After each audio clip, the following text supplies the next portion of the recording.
This is 911. Do you have an emergency? Today on Rescue 911. Extreme risk. A raging fire and an apartment full of children. What are we going to do? Forces a grandmother to take desperate, life-saving action. I had to drop the kids out the window. A risk that could cost her own life.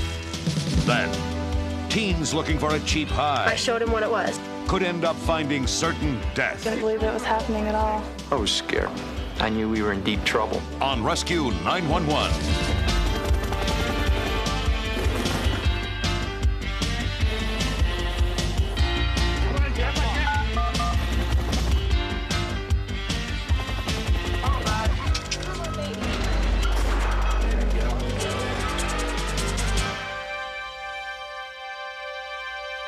In an emergency, difficult decisions sometimes must be made in an instant. And good Samaritans who keep calm and act quickly can mean the difference between life and death. All the people you'll meet in this story return to help us reenact it just as it happened on February 9th of this year. Within sight of the Capitol, in the southeast district of Washington, charred and boarded up buildings show visible scars of past tragedies. Last February 9th at the Parklands Apartments, yet another fire broke out. Starting in a mattress on the second floor in the back, it quickly got out of control. As the fire spread toward the front of the building, the only stairwell began to fill with smoke and flames.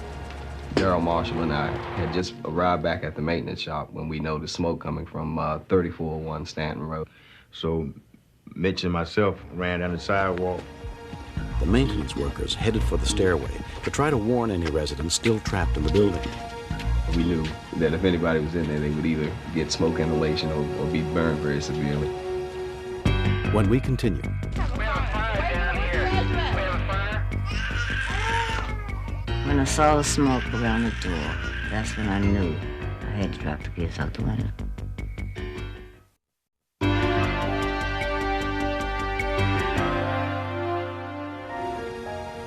On the floor above the fire, in Mrs. Gross's apartment, 8 babies were sleeping. Great-grandmother Lillian Gross looks after babies from the neighborhood while their parents are at work.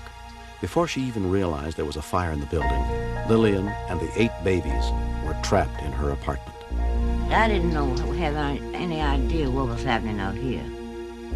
As we approached the second floor landing, we found that we couldn't go up the stairs. There was so much smoke and flame, and it's almost like someone had something over your face, smothering you. I mean, the smoke was just that thick.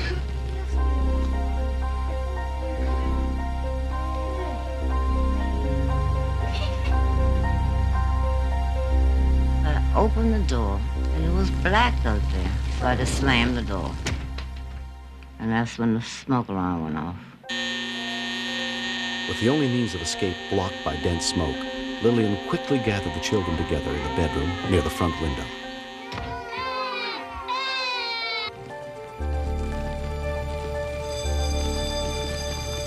What's wrong there, miss? It's a fire and the smoke is coming up. It started from the second floor. You need the fire department to come, right? Hold on. The fire dispatcher sent out the call. Box alarm engines 32, 25, 15, and 33. Trucks 8 and 7, Team 3, Squad 3 respond. Fire on the second floor.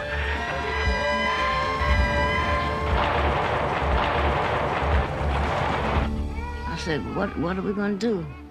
How am I going to get these kids out of here? Help me, somebody. I got babies up here.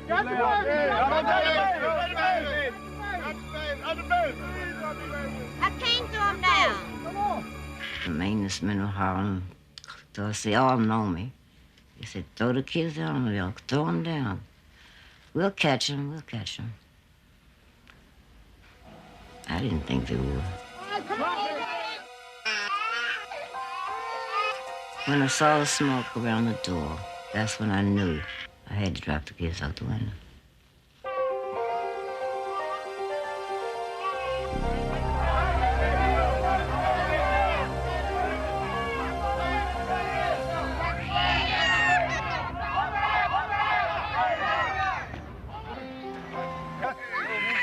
Parkland's employee, Gwen Johnson, comforted the baby, who was unharmed by her 30-foot fall.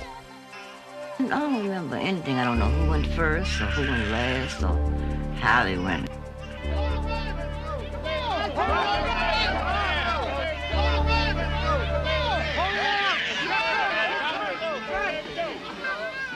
crossed my mind that the children may not have been caught, but I would have much rather for those children to have had a scratch, a broken arm, than have burns or not be here. Most of the people who die in fires never see the flames. They're killed by the toxic smoke and gases the fires give off. Infants and small children are particularly vulnerable.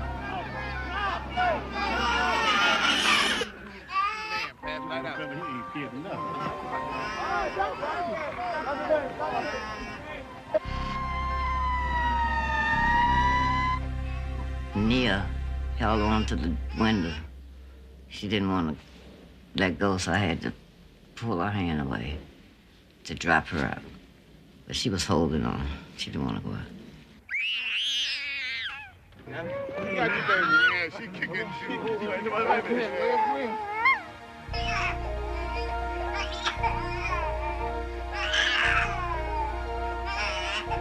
I didn't know I was gonna catch it, but I was praying that I would.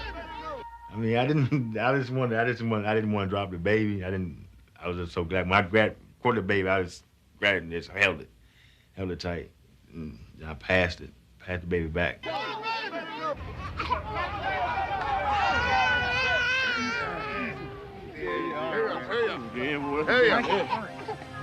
That was a sight. To see them babies coming out their window. It was a sight. When the police arrived, the babies were moved into the patrol cars to get them out of the freezing weather.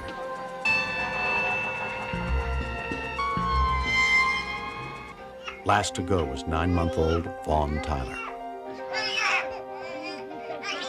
Come on. We got him. Come on. It was just so much emotion from everybody that gathered. It was like an arm of blankets. It's no way those kids could have hit the ground. No way. And after I got them out, I hollered for help myself.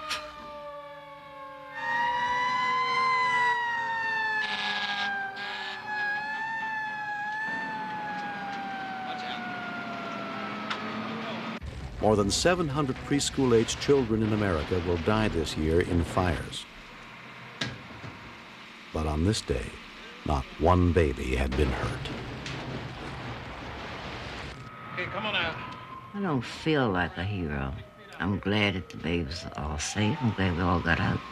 I think the heroes in this story were the maintenance crew because they're the ones that caught the babies. I think the community reacted in a collective effort. No one was harmed, that I think we've learned a good lesson that very often people who react do it the right way. Had those babies not gotten out, Miss Gross not have dropped them down to us, the mothers could have said, we had our babies just in our hand this morning, but tonight they're gone. Could have been a different story. We could all been dead. Then I just look at them and smile. Thank God. Next. I couldn't believe it was happening at all. I thought my friend was dying.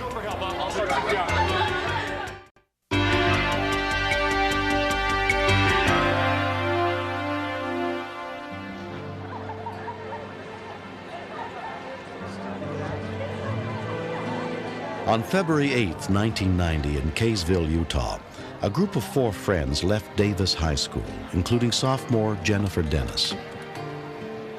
We were goofing around, and in the car we just got on a conversation of how kids got high and stuff.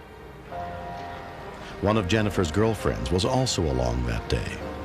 The subject of butane was brought up because our friend told us about doing it and we wanted to try it.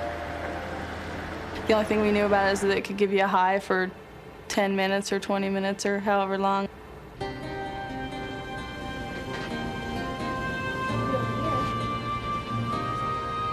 Me and Greg went in the store and I showed him what it was because he didn't even know what it was.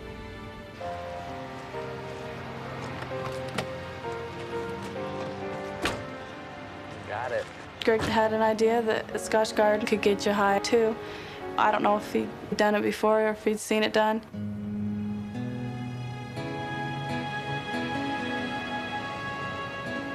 Me and Greg inhaled it all the way to the school. And Greg did a lot more than I did. It just made you laugh. And just everything spun around. Come on, Greg. Come on. It just seems like no big deal.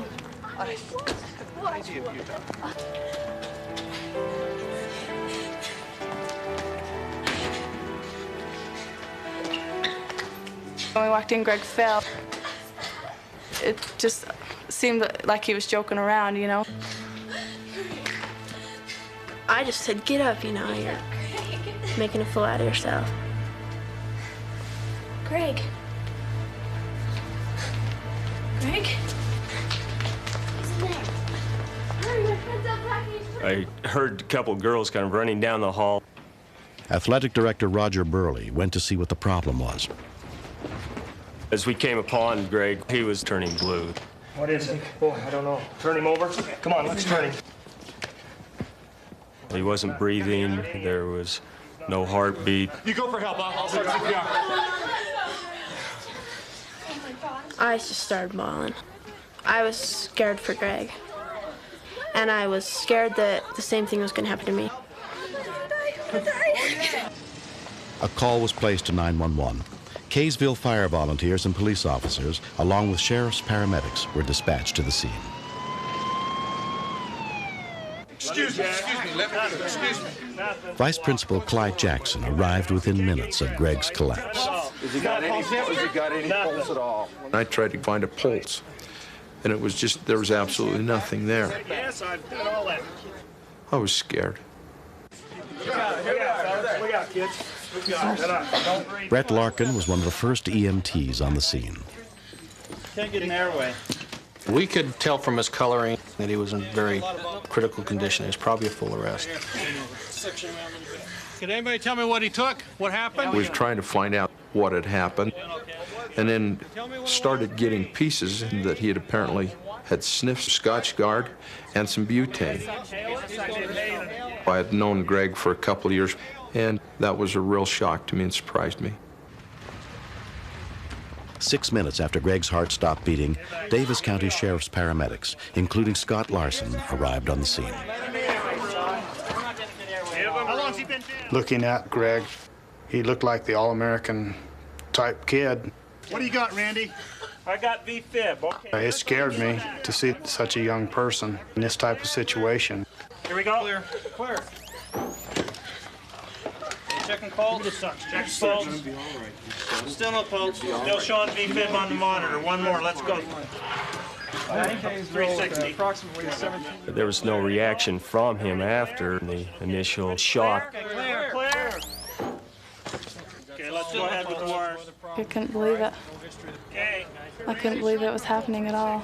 Okay, got it. Everybody clear? I thought my friend was dying. Hold it. No pulses. We got the ID established. We got the ID. I defibrillated him 3 times, back to back. It wasn't working. Come on, hustle, hustle. Okay. Nobody wants to fail at this, and we fail so many times. Okay, still got V-fib. Clear? Clear, clear. Okay, go, go, go. I'd give anything if I could go back to being 16 years old again. I just remember being real angry that this kid had wasted his life and wasted what he had going for him. Okay, come on, let's get some F&F. Scott, I think this kid's a... Randy said, "It's not looking good, Scott." And I says, "Well, we're not going to lose him. This kid is not going to die on me." Hyperventilating, Randy. I'm charging 360. Clear? Clear. We'll check pulse. Hey, I think I got some. Finally, we started getting a heartbeat. I really felt like this kid's got a chance now. 16-year-old Greg Willis was taken to the Humana Hospital emergency room, where Dr. Clyde Fawcett was on call. I rubbed on his chest, and he brought his hands up That implies that there's brain damage going on. Let's get the CAT scanner going. I thought, why the devil would anyone be inhaling Scotchgard and butane? These chemicals displace oxygen in the bloodstream. That's what causes the high. No oxygen gets up to the brain. As the pictures came up, I knew we were in deep trouble. There was so much swelling going on in the brain. And we started having problems trying to get oxygen into his blood due to lung damage. My hopes were going down by the minute. Mrs. Willis? Yes. Vern and Kathy Willis were waiting for word on their son's condition. Let me tell you where we are with Greg right now. I explained the situation and said, I have to ask you a very serious question, and that is, if Greg dies, would you allow someone else to benefit by making Greg an organ donor? Okay. I'm going to get in there. I just can't believe what he was telling us, because he just kind of gave us no hope at all. And have them lifeline him down to the university. What was so hard about this is that we had never had problems with Greg. He'd been a good son. Of the 3 kids, he was probably the easiest one to raise.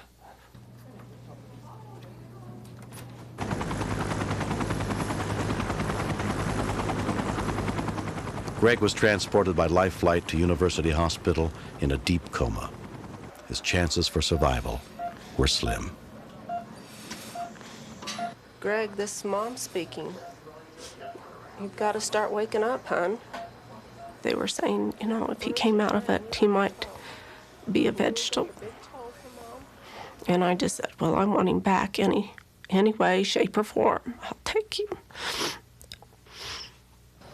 Wake up, baby.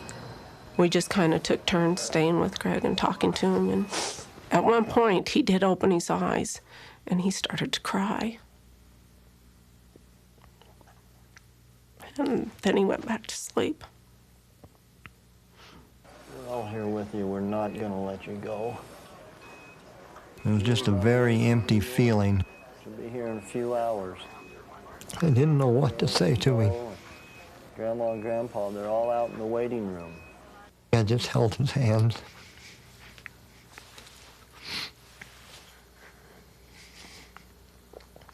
Told him that I loved him.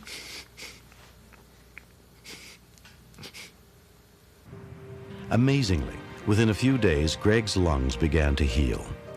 But it was 17 days before he began to come out of his coma, and the extent of his permanent brain damage was yet to be determined. Did everything go okay? He couldn't roll over. He couldn't sit up.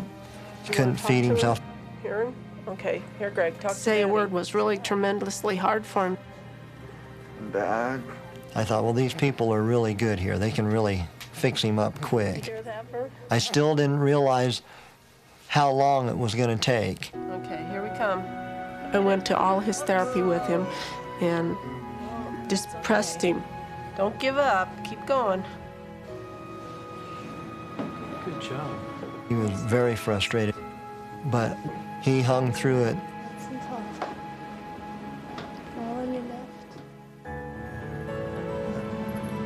At least you're walking a lot better than you were before. A lot better. Yeah. Sounds like you... 2 years have passed. Greg Willis has graduated from high school and is 85% back to normal. But he may never fully recover from his injuries. I can't play basketball like I used to play, and I'll be in therapy probably for my whole life. But I'm not really taking it hard right now. I used to say, geez, at least I'm this far, and maybe I can go farther. 2 years ago, I was involved in an accident that almost cost me my life, and I sniffed butane and Scotchgard. In an effort to prevent others from making the same mistake, Greg and his mother are telling his story to kids throughout the state. Told me that I've done it before. I wish that I knew and would have told him, quit. It's gonna hurt you. My mouth would start making... I just didn't know. None of us did. I wanted to do it, to see what it was like. I do not know why I did it. Probably just to act real cool, you know, and to impress the girls. I tell them that You could be worse than I am right now, because I was one of the lucky ones. Oh, it's so funny. You look like a rabbit. With the crisis, we were a lot stronger family. It just brought us that much closer to each other. No. What's going on, huh? Hey. Sometimes if I dwell too long on what happened, what he went through, it gets me emotionally. So I just have to change my train of thought and look at where we're at now and the good things that have happened from it. I've never seen anyone in as bad a shape as he was that really pulled through and now is functional. That's an act of God, an act of youth, whatever you want to call it, but that's a miracle.